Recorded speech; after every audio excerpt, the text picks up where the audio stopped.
Okay guys, in this video we're going to create a little bit of a shooting range where we got targets that can move up, down, left, right. We got the other ones that just sit there and you can hit them. Depending on where you hit them, it gives you a different score. And then we notice we got the floating numbers popping off and going, then deleting themselves after a little bit.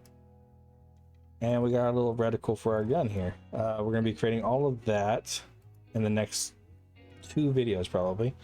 This video is going to be more about the setup. It's going to be the UI, the reticle, how to create the target itself, and like the model for the target within Unreal. You don't have to have any third-party software for it, but it is going to be a very basic model. But anyways, without further ado, I'm going to jump right into creating this guy. So let's get into it. We're going to do a first-person character. I'm just going to call this shooting range, something like that. And if you guys hear the heaters come on in the background, it's cold. It's 8 degrees here right now. I live in Oklahoma, so to me it's cold. I know to a lot of you guys you're like, that's summer weather, but to me it's cold. All right, so let's go ahead and create ourselves a quick range. I'm gonna leave that there. Delete these. We'll keep the gun there. There's actually something I want to do to the gun really fast too, because it is really annoying. We'll get that done.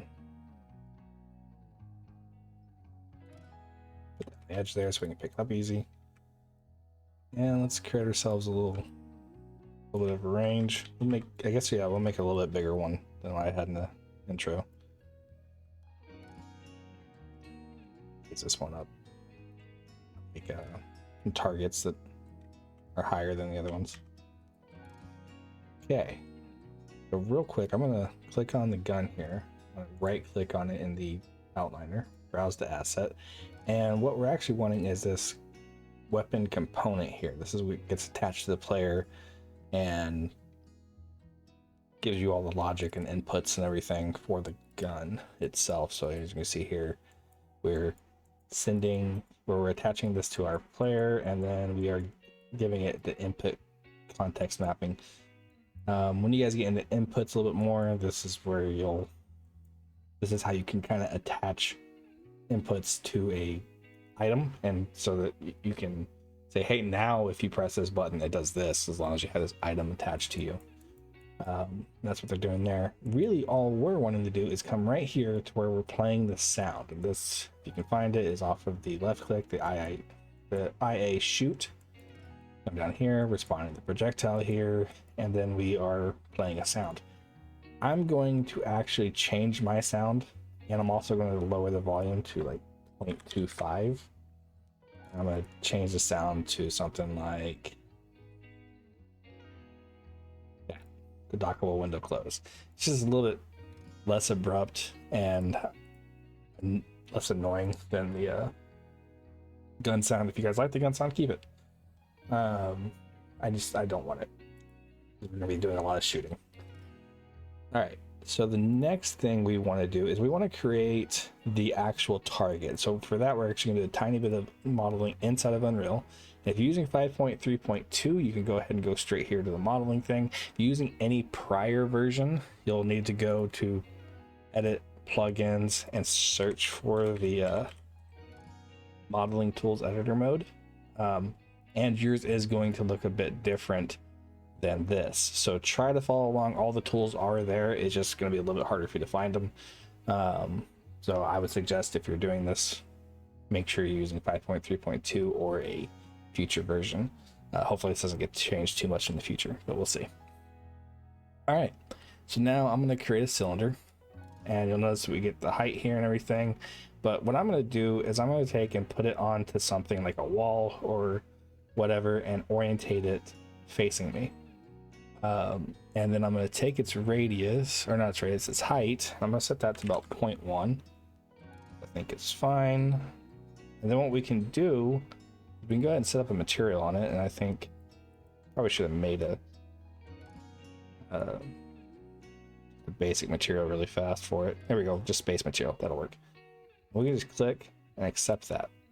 Now, you'll notice that this isn't the same shape as what I had. What I did is I stretched it out a little bit to make it a little bit tall. And then we can just go to transform here, and then we can bake our transform. Now, another thing that we're going to need to do this. So if I take this, remember whenever we shot the target before, it would rotate and fall down. Well, you notice this one rotates from its center. So if we go click on edit pivot here and click bottom, it'll place the pivot on the bottom there. And now we can rotate it and it all pivots off of the bottom instead of anywhere else. I kind of want to make this a little bit better, so I'm going to quickly just scale it out to where I want it.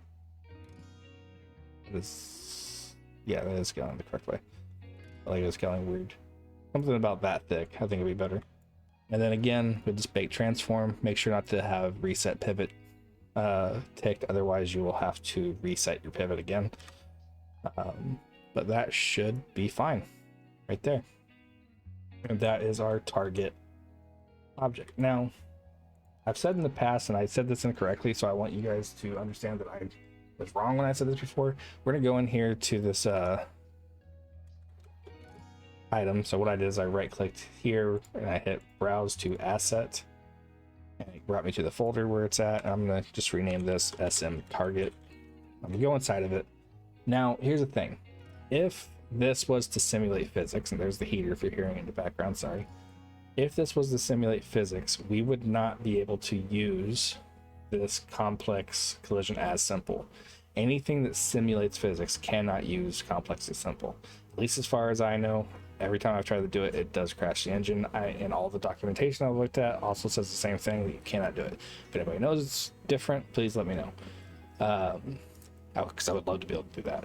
So if I go here and say simple collision, we'll see that it is pretty much perfect one-to-one with the mesh. It uses the mesh as the collision. So that is going to give you probably the best collision. It's also the most performance expensive collision, so be careful with it. And like I said, don't use it on anything that simulates physics. Anything that simulates physics cannot use this. You would just basically set yourself to project default or simple and complex, and then you would create a box or capsule or whatever for the collision. And or you could, as a 3D modeler, you can go in and actually create the collision and import the collision for you, which is the best way to do it. I'm not a 3D modeler, so don't ask me how to do all that. But that is set up for us. I just wanted to show you guys that because I've said it in the past that you can't do that. If you can't move it if it's complex, I was wrong. You can move it, you just cannot simulate it. You can't let it simulate physics. All right, that's a whole bunch of words that I threw out there. Okay, I'm gonna go ahead and delete this because we don't need it in the scene right now. It's already in our folder, wherever I put it. I think it's in maps.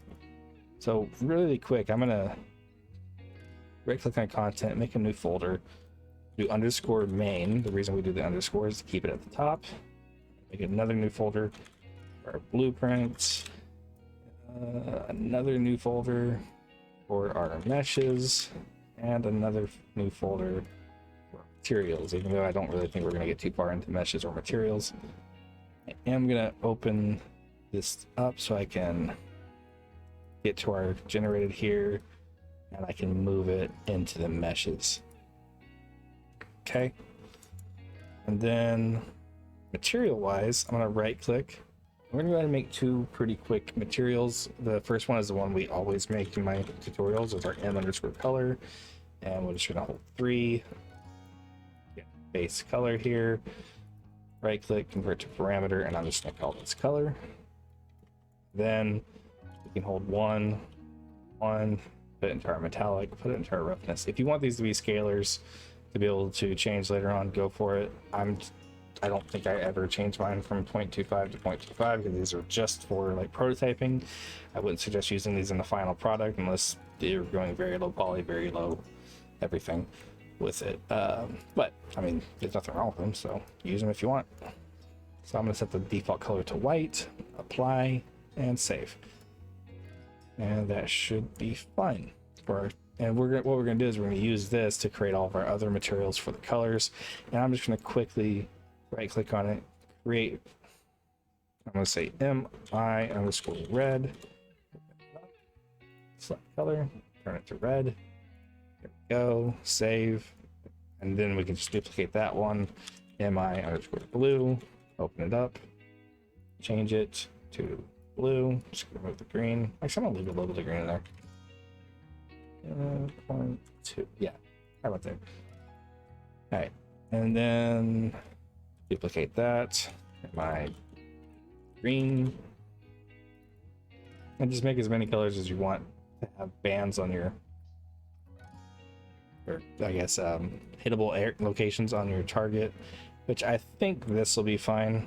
We can have blue as the outside, green as the secondary, and then red as the middle. And then you can even use the MI color for like the if you hit that side of it, it's just 0 or something. I don't know. Okay. And then I'm losing my train of thought. Oh, we want to go ahead and make the reticle for our weapon. Oh, sorry. Something caught my eye. And this will be m_reticle. And this will be probably the first time I've shown you guys how to make a UI material. And in order to do that, what we're going to do is we're going to select right here where it says mReticle. And then we are going to change the material domain to user interface. And then you'll notice we don't have very many options here. We just have basically a final color, an opacity, and that's pretty much it. I don't know where's my opacity is. So that's plug something in. That's a nope. Oh, it's probably because, oh yeah, opaque. And we're gonna go with, I think I want to go with masked. Yeah, I feel like masked is the right one, not translucent. Trying to think about it. Okay, and so then we'll need a vertex color. And what this is going to do is allow us to color whatever it is from the UI. And then we are going to want a radial, gradient exponential. Just plug that straight into our opacity mask. And there we go. We have a nice circle. You could stop right there if you wanted to, but I want to go a little bit further. I'm going to hold down 1 and left click twice in here to get 2 different constants. Plug this into our radius. And what this is going to do is set the radius, obviously. Sorry, I don't know why I explained some of the dumb stuff that you guys probably already know. And then we can set the density, which the more dense you go, the sharper the edges will be. And I think we'll have to play with this here in a little bit. I think 0.05 is what I used on mine. Actually, let me check it. Yes, 0.05. And then I just set the color inside of the UI. So I'm gonna close all of that and let's go create inside of our main new folder for UI. I guess this could go technically into the blueprints folder, but whatever. Put it in here. I'm gonna right click, make a new widget blueprint, and we'll just call this the W_HUD. Open that up. We're gonna search over here in the palette for a canvas panel. And right in the center, we're going to get an image, just place it on here. And then with the image selected, I'm just going to go ahead and name this reticle _img. It's always good to name your components of anything so that it's easy to find. It's easy for other people to find. And then we are going to go to our brush, get our image, and search for our reticle. And then we're going to go up here to anchor. Hold Control and Shift, and then we're going to click on this one that has the center. And what that's going to do is it's going to move the whole thing and everything to the center. Oop, there we go. And then we want to, you know what, we'll just do size to content. And there's our guy. Now if we want to change the color, we can go in here to this tint, and then just change the color to whatever we want. Let's say we want a, except for red. Or I don't know, maybe yellow, because we're not using yellow as a color at all.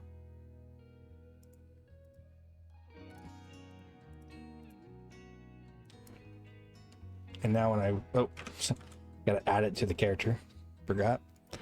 Let's go to blueprints here. Oh wait, no, that's in our first person blueprints, first person character. Open that up. And do we have a begin play? We do not. So let's create one by right clicking, typing the event begin play. And then we are going to, why am I looking for a component? We don't need one. We're going to create widget. Okay. We're going to find our HUD. There it is.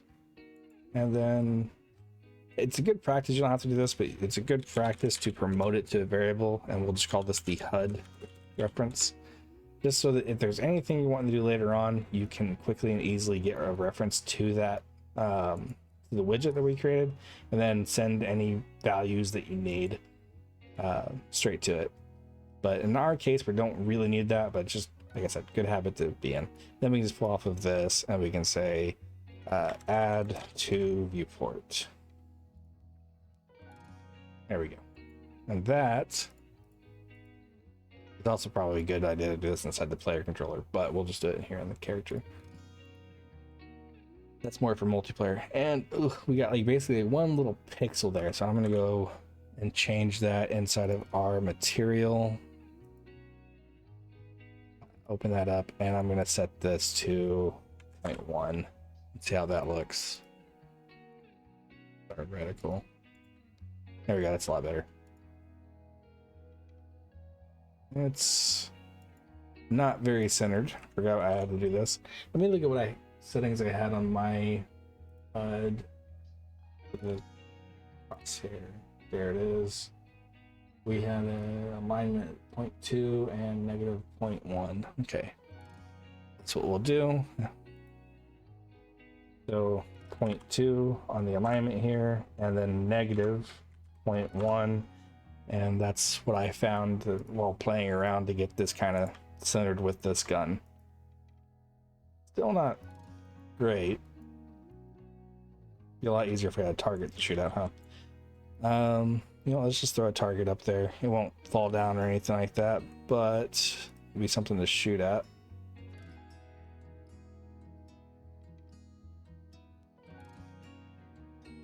Put it further away because obviously fall off and everything, it's going to be fine.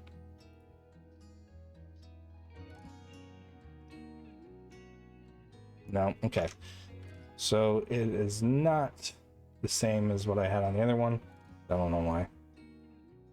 I'm not a UI guy. So could be because I sized this to content, and on this on mine I had it set to 100 and 100. Position 00. Okay, let's see how that looks. A little bit bigger now, but it is more accurate. So that's the difference. So I'm gonna go back to my reticle here. Set this to 0.01 or is it 0.05? Let me check. 0.05 again, and then so I guess because I did size to content with this version, that's what messed it up. And on my other version, what I did was I set size X and size Y both to 100. Thought that would be basically the same thing, but I guess not. And so now I hit play on this. Yeah, so now we're small again. And it definitely follows the reticle a lot better. Okay. So, recap just real quick in case I went too fast over that and you missed it. Basically what we did is I unticked size to content, and I set the size X and the size Y both to 100. I then went back to our reticle material here, and I changed the radius to 0.05. That should be good to go. Now we want to set up our score inside of this, inside of our canvas here. So we need the text. I'm just gonna put that onto the canvas panel, select it, and it's a good idea whenever you're making this stuff to go ahead and write out like a template and say, okay, so it's gonna be something like score, and then we're gonna have some numbers. Do you like that it's pressed up against the corner? If you don't, what I would suggest doing is either A, you can just grab this and kind of move the alignment. What I'm doing is I'm clicking on these numbers, I'm dragging my mouse, and it allows it to move. And you'll notice our anchor is up here, so it's still anchored to the very top left of the screen, and then we're just basically giving it an offset from that anchor. Okay, and we can even hit size of content on that. That one I think will be perfectly fine. And then we're going to bind this number to a number on our character. So what we need to do is actually give it a new variable. So if I'm going too fast again, I'm inside the PP first person character, creating a new variable of type integer, and I named it score. You can change the name up here, or you can hit F2 if, not 2, but F2. Yeah, even 2. Oops. Okay, back in the HUD, we want to, I'm going to go ahead and name this the score underscore text. Don't need to really set up as a variable, because what we're going to do is we're actually going to set a bind. And what a bind does is it constantly checks. So you do want to keep these to a minimum as well. Instead, you could actually do it through the graph and write up some code to that you can send in that would then change the score. We're going to just skip over that and do a nice little bind here, create the binding. And since we have this text here, we can pull off of this a format text. And then we can write up exactly how we want this to appear. Now you'll notice over here we have score, colon, space, and then some numbers. So all we're really passing through with the score number from the character is just numbers. So we also need all that text too, so we can format it correctly, right? So what we want, and I'm gonna rename this, instead of saying get score text, I'm gonna do get score text, and we're gonna come over here. We're gonna just right click somewhere in the graph here, and we're gonna say get player pawn. If you're doing this multiplayer, you're going to need to get the player pawn a different way, but this will work single player just fine. We're going to, oh sorry, I'm jumping a step. We're going to cast to first person character, plug this in, and then we are going to say get score. We can't just plug this straight in, otherwise we're going to get just the number, and we want more than the number. So what we have to do is we take this format text and we can write it up the way we want. We want score, colon, space, and then something, right? So what we can do in order to input something into that text, we can do squigglies, right?